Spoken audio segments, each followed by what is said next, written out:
Now we're going to talk about tautomerization. We talked about tautomerization a little bit in Chemistry 250.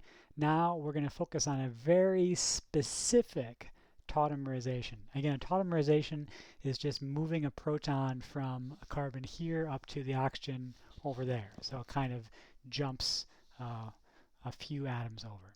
So we've got ketones that are in equilibrium with what we call an enol. Right? It's an enol because it's an alkene that has an alcohol on it, so enol.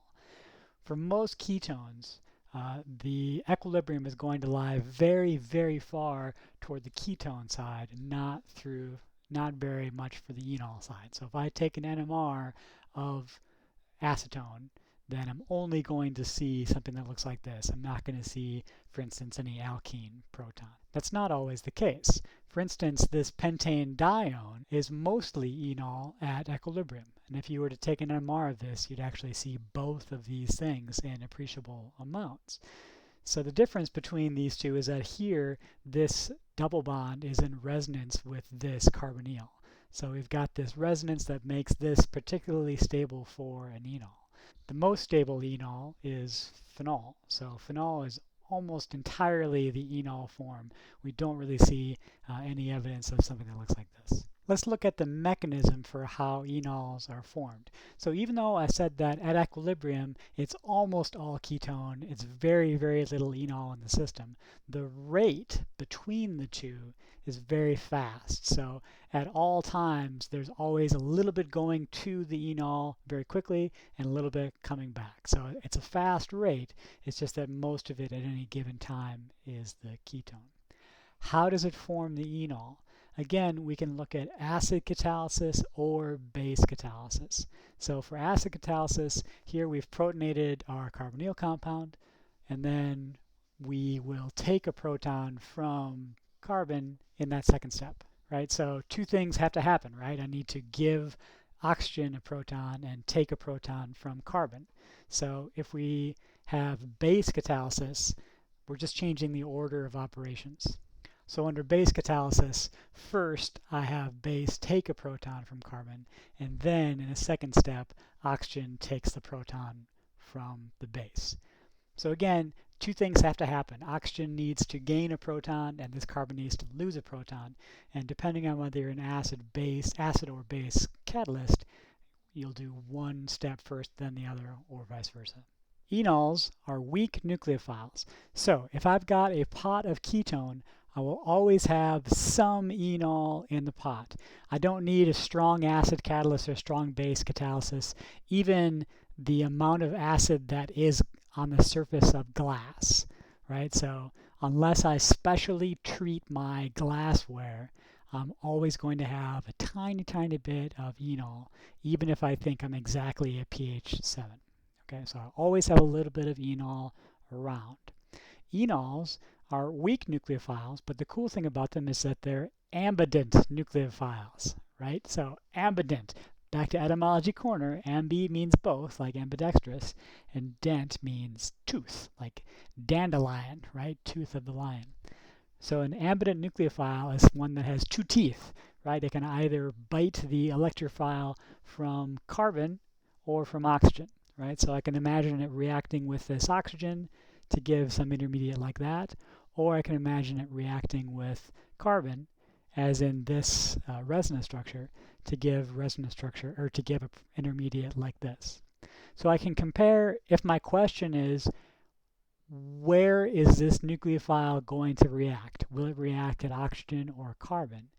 The answer is that this carbon intermediate, where the carbon was attacked, is more stable than this one, right? Here I have resonance stabilization. I can push that charge around. Here I can't move that charge by resonance. So enols are nucleophilic technically at both oxygen and carbon, but they're much more likely to be alkylated at carbon. Knowing a little bit about the nucleophilicity of enols helps us understand this problem. So if I take bromine and drop it into acetone, I'm actually going to end up with bromoacetone. Now this stuff is pretty dangerous. It's pretty much tear gas. Bromines next to carbonyls like this are really, really powerful electrophiles. So they make you tear up really badly. And so this is a common safety hazard. If you do bromine chemistry, you don't want to just put bromine in a organic waste jug because there's probably a lot of acetone in there, right? We clean stuff with acetone. How does this work, right? Usually we start reactions by clarifying what's my nucleophile and what's my electrophile. And here we'd seem to strike out if we did that, because both of these things are electrophiles, right? Bromine we learned as an electrophile that reacts with alkenes in the first week of class. And in the fourth week of the class, we spent the whole week thinking about ketones as electrophiles, things that get attacked by nucleophiles. So where's the nucleophile in this reaction? As you've guessed, the nucleophile is going to be the tiny bit of enol that I have in the pot. And again, electrophiles are things that are attacked, that are electron poor.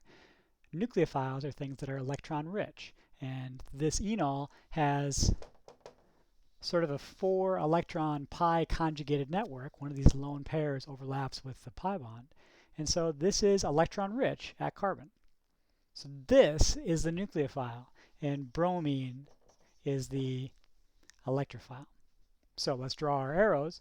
I like to start from oxygen, pushing electrons down like that. This isn't probably going to go through a bromonium ion simply because the oxygen is pushing enough electrons into the system. So our intermediate is going to look like this, right? So this arrow would give me something that probably looks like that.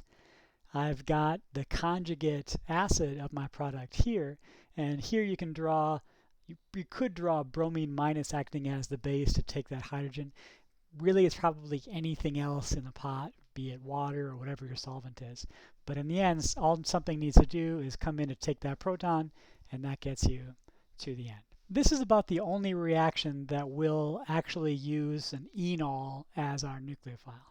Again, enols are weak nucleophiles, and they only react with the strongest electrophiles, like bromine. Usually, we're going to treat our ketone with strong base to get an enolate. Enolates are very strong nucleophiles, very useful nucleophiles, and that's what we're going to focus our attention on in the coming videos. But the point of this video is that there's always a little bit of enol in your ketone, not much, but enough that it can react with very, very strong electrophiles like bromine in this case.